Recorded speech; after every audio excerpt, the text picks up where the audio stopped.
It is the ending no Hollywood screenwriter would have dared to write. It is too dark, too tragic, and too final. On December 14th, 2025, the world lost a giant. Rob Reiner, the director of The Princess Bride, When Harry Met Sally, and Stand By Me, was found dead in his Brentwood home alongside his wife of 36 years, Michelle Singer Reiner. The shock of their passing was compounded by the arrest of their youngest son, Nick Reiner, in connection with the double homicide. But amidst the police tape and the public statements, a more personal story has emerged. It is the story of a final conversation between Rob Reiner and his best friend of 50 years, Billy Crystal. Sources close to the Crystal family have revealed that just days before the tragedy, Reiner broke down in a private moment with Crystal, confessing a family secret and a fear he had harbored for decades. This is the story of that final talk done on the morning of Sunday, December 14th. The tranquility of Brentwood was shattered by sirens. As news helicopters circled overhead, a familiar figure arrived at the police cordon. Billy Crystal, 77, stepped out of his car. Witnesses described the comedy legend as shell-shocked. A neighbor told ABC7 he didn't look like a celebrity. He looked like a man who had just lost a limb. He looked like he was about to cry, but he was too stunned to let it out. Crystal and Reiner were not just friends, they were family. They met in 1975 on the set of All in the Family, where Reiner played Meathead and Crystal played his best friend. They built a brotherhood that defined a generation of comedy. Reiner directed Crystal to superstardom in When Harry Met Sally, creating a dynamic that was arguably the most successful director-actor partnership of the 80s and 90s. But the man standing outside the yellow tape wasn't thinking about movies. He was thinking about the phone call he had received just a week prior. According to multiple sources close to the pair, Reiner and Crystal met for a private lunch in Beverly Hills in early December, just days before the murders. It was supposed to be a celebration. Reiner had just wrapped filming on Spinal Tap 2. The End Continues and a third concert film at Stonehenge. He should have been on top of the world. Instead, witnesses say Reiner was visibly distraught. Rob broke down, says a source. He was usually the rock, the optimist, the guy with the plan. But that day, he put his head in his hands and wept. He told Billy, "I'm afraid I can't fix him. I've tried everything, but I think we're losing him." He was speaking of his son, Nick. The family secret revealed. The secret was not that Nick struggled. Nick Reiner's battle with addiction had been public knowledge since he co-wrote the film Being Charlie with his father in 2015. The secret was the escalation. Sources indicate that in the months leading up to the tragedy, the situation inside the Reiner home had deteriorated into a nightmare that Reiner hid from the public to protect his son's reputation. The threats. Insiders allege there had been previous episodes of violence that were kept out of the press. The fear. Reiner reportedly confessed to Crystal that he and Michelle had started locking their bedroom door at night, a heartbreaking admission from a father who had spent millions on rehab centers, therapy, and housing for his child.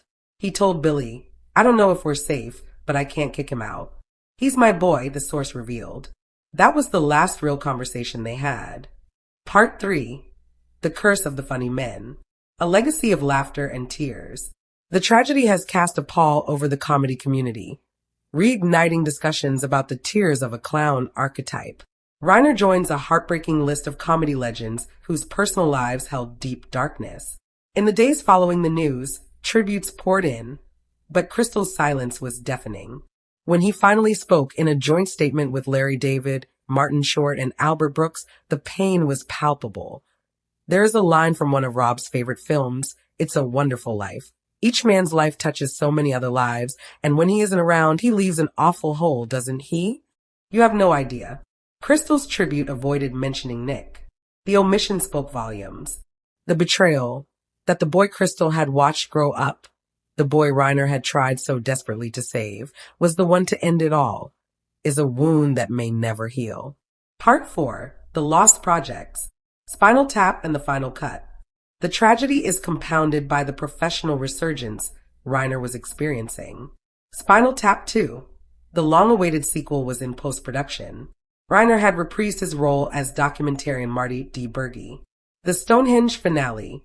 A third film, shot at the actual Stonehenge, was slated for 2026. Reports now state that these projects are on indefinite hold.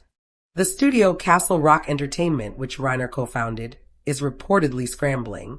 How do you release a comedy about a fake band when the director has just been murdered in a Greek tragedy? Asks one studio insider. You can't. It might never see the light of day. Billy Crystal, who had a cameo in the original Spinal Tap, was reportedly set to appear in the sequel.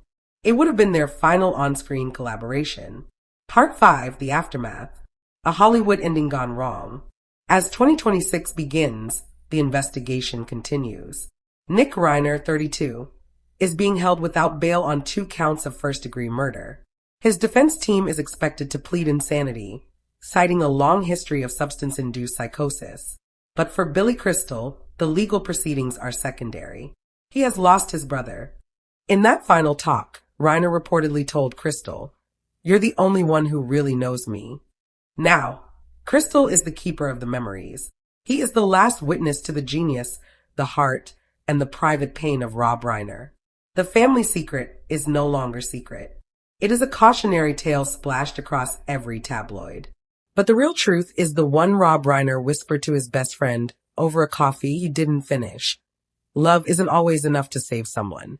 Over the summer, Collider's Steve Weintraub had the great pleasure of moderating our directors on directing panel at San Diego Comic-Con, where for years, we've invited some of the industry's most creative voices to hit the stage of Hall H and hang out with movie and television fans for an in-depth, behind-the-scenes conversation. This year, that panel strikes a whole new chord as our esteemed guests were filmmakers Paul Feig and the beloved and late Rob Reiner, and we're honored to be able to share that with you now. Summary.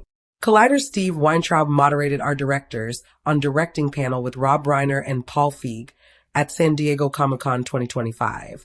Reiner and Feig hit Hall H for an in-depth conversation about what it's really like as a director in Hollywood. They share stories from the set of iconic films and television, sharing emotional moments and hilarious memories, and answer questions from fellow directors and actors. Over the summer, Collider's Steve Weintraub had the great pleasure of moderating our directors on directing panel at San Diego Comic-Con, where for years, we've invited some of the industry's most creative voices to hit the stage of Hall H and hang out with movie and television fans for an in-depth, behind-the-scenes conversation. This year, that panel strikes a whole new chord as our esteemed guests were filmmakers Paul Feig and the beloved and late Rob Reiner, and we're honored to be able to share that with you now. From the outside looking in, Hollywood productions can sometimes look like impersonal, big-budget machines. Talking with Reiner and Feig. However, that couldn't be further from the truth. To hear them tell it, each individual on set is a master of their work, and every person's contribution is of equal importance, with all that expertise being funneled through the director's vision. At SDCC 2025, their discussion helped demystify the process, as they shared their personal stories from the sets of unforgettable classics like The Princess Bride, Bridesmaids, Stand By Me, Freaks and Geeks, and many more. In addition to chatting with Collider, many fellow directors and actors sent in their own questions for Reiner and Feig, including George Miller, Billy Crystal, Sean Levy, Logan Lerman, David Goyer, Noah Centineo, Gore Verbinski, and Christopher McQuarrie. You can watch the full panel in the video above or read the transcript below, where they share their experiences, how iconic scenes came to be, and open up about unexpected surprises and failures throughout their careers, with Reiner calling it a privilege to fail. Celebrate the life and legacy of esteemed filmmaker Rob Reiner, whose movies and shows have touched our hearts, made us laugh out loud, and left a lasting impression on the world, as he and comedy king and ever-stylish fellow actor-turned-director Paul Feig regale the Hall H crowd with untold stories about what it's really like in the director's chair. Rob Reiner and Paul Feig on what being a Hollywood director is really like. I think people from the outside are very curious about what it's really like in Hollywood being a director. So for both of you, what do you think would surprise people to learn about being a director in Hollywood? Rob Reiner, that you will be a parent, a psychiatrist, an acting teacher. It takes in everything. I've said this many times, and I don't know if you feel this, because you're a great writer and you've done, obviously, great work. I'm not great at anything. I'm a good actor. I'm a good writer. I have a musical ear, and I have a sense of the visual. But put it together, and it becomes something better. So that's the key. Herb Gardner once said this to me. Herb Gardner, I don't know if you know who that is. He's a playwright who wrote 8,000 Clowns, and he's a great, great writer. He directed a film, and he said, "Are you aware of the silent schmuck?" And I said, "The silent schmuck? What is the silent schmuck?" And he says, "Well, they will come up to you and they'll say, 'Where do you want the camera here, schmuck?'" And the reason they're saying that is because everybody in the company is better at doing what they do than you, but you have an overall vision of what this thing is going to be. So you may make a decision based on what you see as the overall, but they just see their own areas. So, at some point in time during the making of the movie, everybody who's not the director thinks the director's a schmuck. So, you have to weather that. You're not part of the cast, and you're not part of the crew. So you are living in a separate place to look and see the overall. That, to me, is what people don't understand about it. But I don't know. You can add more, probably. No, I agree. It's all about the people that you work with. When you're a director, you're a ringmaster who has a vision, but you have to be able to not compromise the vision, but to change the vision because you want people weighing in. There's nothing worse than the writer-director who's like, just say the lines exactly like I wrote them. You hire talented people for a reason, and so you want those people to add their take on things. The other thing about being a director in Hollywood is I always have to laugh because you'll see a picture of a director and it's always standing by the camera. That's the fun part of the job, and you only get to do that about 10% of the time. The rest is scheduling, dealing with the studio, dealing with agents, dealing with all the problems around the set. I always say to aspiring directors, if you're going to be a director, buy a really nice watch because you're going to be staring at it all day because all it is, oh my God, what? 2 hours have gone by. Reiner, you make a great point, which is that everybody brings something to the table and you want to be able to have a great playground where everybody can have fun and play. I did a few episodes of the show The Bear that's on now. And this guy, Chris Storer, who's the writer and the main director, he does very much what I do, which is you make a sandbox that everybody can feel comfortable playing in. And what you ask people to do is bring what you can bring to the party, knowing full well you want them to do the best they can possibly do and make them feel comfortable, that if it's not exactly the way they want it, it's okay. Because if they're perfect, it's knocking something out of whack over here. But he's great, and I like working the same way. Anybody has a good eye. If a prop guy says, "Hey, what if you did that?" I'm like, "Oh, that's a good idea." Because we get credit for it. Laughs, our names on it. Why not? No, it's so true. I always say that's our biggest job, if we're doing it right, is to create a safe environment where actors feel they can try anything. Because I was an actor and you were an actor. We both started that way. There's nothing worse than getting a direction and knowing it's wrong, and then it ends up in the thing, and then you get bad reviews because they go, "He was terrible in that." And you're going, "I didn't want to do that."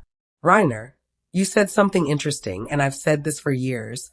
Actors, if they become directors, make the best directors because they know what it's like to be in that position. I would never ask, and I'm sure you would never ask an actor to do something you couldn't do. FEIG, yeah, exactly. Reiner, make a transition or something. If I know I can do it, then I can feel comfortable saying to an actor, I know he'll be able to pull it off. Even Marty Scorsese was an actor. You look at all the greats, Orson Welles, Sidney Pollack, whoever you've mentioned. They've acted, so they understand that process. It's a good thing to know also if you're a writer, too, a writer-director. If you're a writer, you have to be able to say the lines. You can't write these complicated lines and go, I guess they'll be able to say them. If you can't get it out of your mouth, nobody's going to get out of their mouths. Reiner, a lot of actors don't like line readings. Some of them don't mind it. I find that the ones who are the most comfortable in their skin are okay with it. I'm okay with it. Jack Nicholson always said, tell me how you want me to say this. Or Tom Cruise would say, how do you hear this? Because there's a music. There's some music, especially comedy. FEIG. But have you found this? I know what I want it to sound like, but when I do it, it sounds terrible. And I'm like, Oh, just what you were doing is fine. Reiner laughs. Yeah. Well, I do the same thing. They do it better. But when I was doing that scene with Meg Ryan and Billy Crystal